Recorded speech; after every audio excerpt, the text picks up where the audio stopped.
Assalamualaikum warahmatullahi wabarakatuh. Salam sejahtera buat kita semua. Semoga kita selalu dilindungi oleh Allah Subhanahu wa taala, selalu dimudahkan dalam urusan rezeki dunia dan dimudahkan dalam urusan akhirat. Amin. Pada kesempatan kali ini saya ingin berbagi pengalaman saya. Ini truk kanter 2010 yang sudah cukup tua. Jadi permasalahannya adalah kemarin waktu saya ngeret itu remnya itu yang sebelah kiri itu panas. Nah terus remnya itu kurang pakem. Jadi saya ini putuskan untuk pulang dan untuk menganalisa apa penyebabnya. Karena biasanya truk ini dibawa sama drivernya Pak, dan keluhannya itu selalu rem, dan kemarin saya mencoba sendiri ternyata benar. Jadi setelah saya bongkar, oke, kita lanjut lagi. Nah ini setelah saya bongkar, nah ini kampasnya baru diganti sekitar 1 minggu Pak. Kalau kita ngelihat posisi bekas gesekan kampas sama tromol remnya, ini adalah terjadi suatu gesekan yang ini agak relatif lumayan datar. Ini harus datar nih Pak ya. Jadi kalau seandainya ini kampasnya ini posisinya miringnya ke sini atau miringnya ke dalam sana, jadi nanti bisa makan sebelah. Dan terlihat indikasi ada goresan, ini berarti ada benda tonjolan di tromol Pak. Setelah saya lihat, nah ternyata ini Pak, ini adalah garis tonjolannya. Nah ada 1 di sini, 2 di sini. Herannya saya garisnya ini lurus. Nah, 3 di sini. Nah, 4 di sini. Ini nggak tahu kenapa bisa terbentuk seperti ini. Nah ini Pak, ini tonjolan apa ini ya? Apakah tromolnya sudah cukup cekung, cukup kemakan? Kalau memang ada dana ya memang harusnya diganti yang baru, biar masalah langsung selesai, setelah beres. Nah ini masalahnya seperti ini nih. Ini kayaknya ini tromolnya sudah dalam. Terus ini adalah indikator dari si pabriknya sepertinya ini Pak. Kalau seperti ini sudah tidak layak pakai ini mungkin. Nih, nah terdapat 1 ini, 2 ini. Ini bukan percikan las, bukan Pak ya. Ini asli dari pabriknya nih. 3 ini, 4 ini. Nah, 5. Nah, dia ada tonjolan lurus. Nah, seperti ini. Terus yang sebelah kiri, kenapa remnya itu bisa panas? Indikasinya adalah setelah saya amatin, ini penyebabnya Pak. Banyak Pak ya, orang itu mengalami masalah yang berbeda-beda. Jadi bisa jadi pistonnya ini macet. Bisa dicek saat posisi seperti ini. Kita ajak teman, terus habis itu nyalakan mesin, suruh ngerem, pistonnya ini gerakannya bareng atau tidak. Cuman kalau dari ini tadi yang saya indikasi, kampasnya tetap masih datar, makannya datar, maksudnya tidak mereng seperti ini. Kalau mereng seperti ini Pak, bisa kemakan sebelah kanan, tapi kalau merengnya ke dalam, dia bisa kemakan sebelah sini.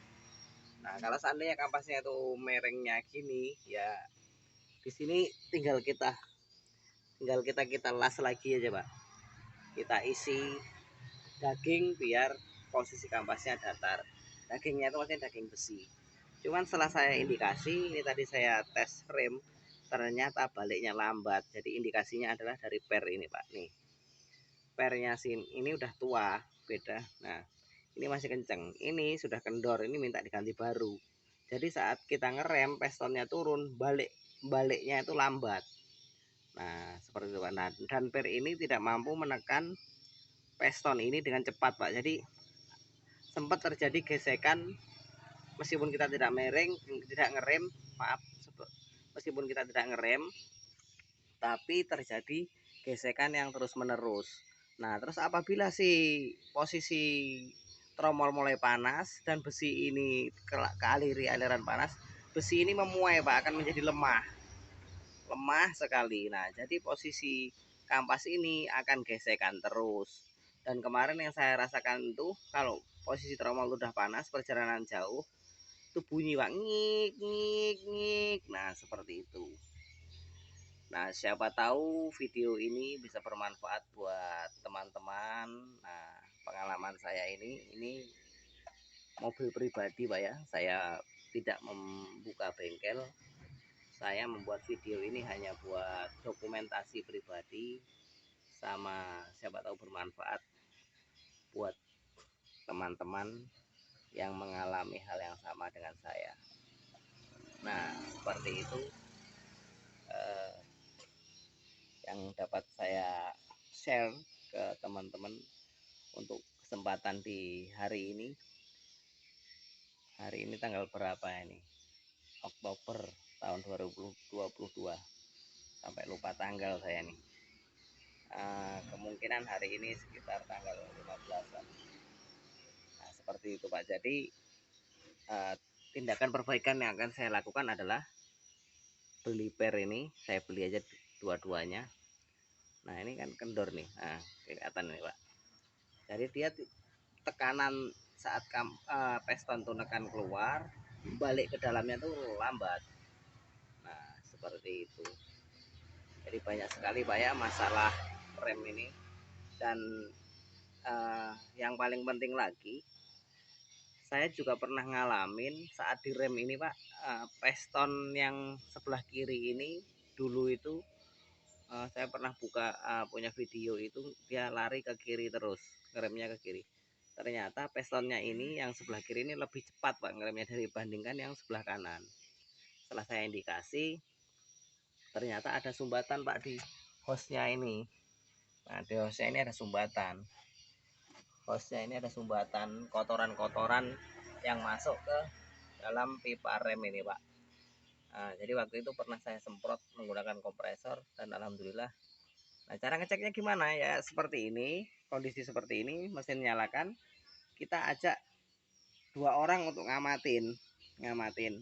Nanti orang yang ngerem tuh ngasih aba-aba. Yo. Nah, kalau yo langsung direm, terus ini geraknya. Nah, nanti ibaratnya yo ketek satu ibaratnya ini langsung keluar.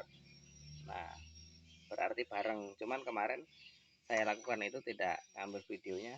Ternyata yang sini duluan, yang sana lebih lambat. Jadi bisa jadi aliran minyak rem itu ke kiri dulu, baru yang ke kanan itu tersumbat.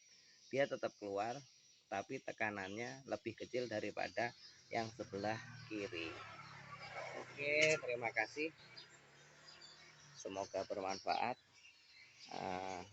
Ya, karena mobil yang kita pakai buat kerja ini adalah rezeki kita, jadi kita harus menjaga dan merawatnya.